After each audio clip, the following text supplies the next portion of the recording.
Yeah, hi there. These comments are for Nena, and I am Michael, the founder, owner, and the materials writer for all of your lessons at the 7-step system to pass the TOEFL IBT.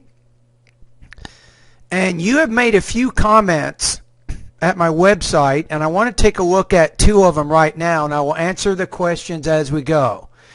You say, hi, you're doing a great job. You're doing on your site. Please, I want you to clarify me on an issue regarding the TOEFL test. I have a slight knowledge of operating computers and will take the TOEFL IBT this December. I guess it will affect my score because this is my first time of taking the test. Secondly, because of an inefficient use of computer in the speaking section, how will I be sure the rater is hearing me? The main thing is, Nena, you will complete a tutorial before you do the speaking section, so you will be able to test the microphone to make sure it's working. So you can be pretty sure that the human rater is hearing you. Now, the one thing I'm getting here, I'm getting the impression that you haven't taken any online practice tests.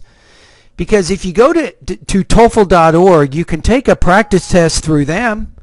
And why don't you do that?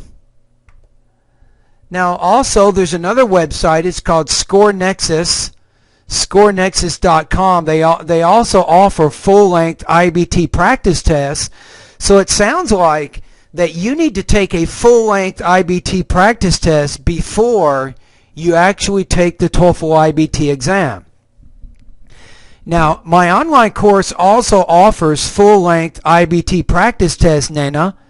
So you got to work out these issues. You're worrying so much about the TOEFL and about the day that you take the exam. I have a feeling that you're going to be so nervous that it's going to be hard for you to concentrate on what you're trying to do there. So my best advice here is take a full-length IBT practice test before you take the TOEFL exam.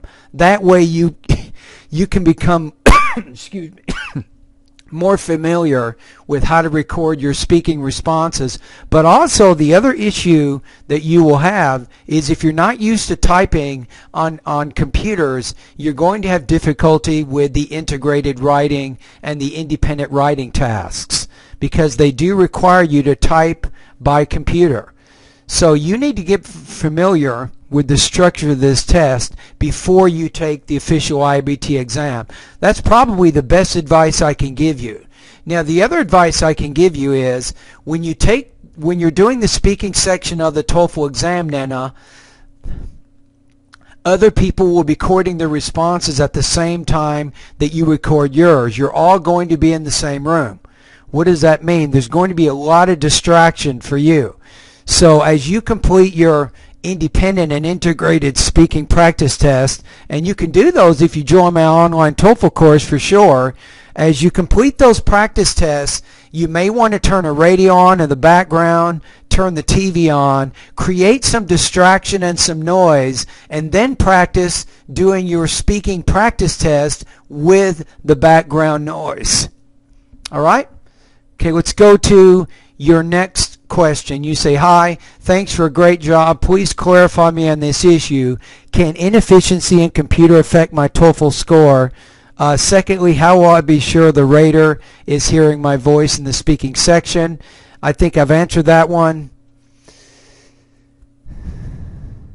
So you're taking the test on the 19th, which is today. So I guess you're finding out immediately how this test works because you're taking it as I speak. So to answer the one question though, can inefficiency in computers affect your TOEFL score? Yeah, I think it could. If you're not familiar with using computers, and especially if you're not familiar typing and using mouses and such, it can hurt you. The main thing is make sure you take the full tutorial before you take the TOEFL exam, and that will help familiarize you with the computer, with the mouse, with the IBT program, and what you need to do. That would also be good. So maybe there's 2 things two bits of advice that I can give you based on what you sent me. Number one, you should be completing practice tests online anyway before you take the TOEFL exam. Number two, you should complete a full-length IBT practice test before you take your TOEFL exam. And the benefits of that is very important. Number one, obviously it builds endurance because the TOEFL is about 5 hours long. So by doing a practice test beforehand, it makes you stronger on the day of the test. Number two, it helps familiarize you more with the structure of the IBT exam. Alrighty, anyway, happy holidays to you. Good luck today as you take the TOEFL exam.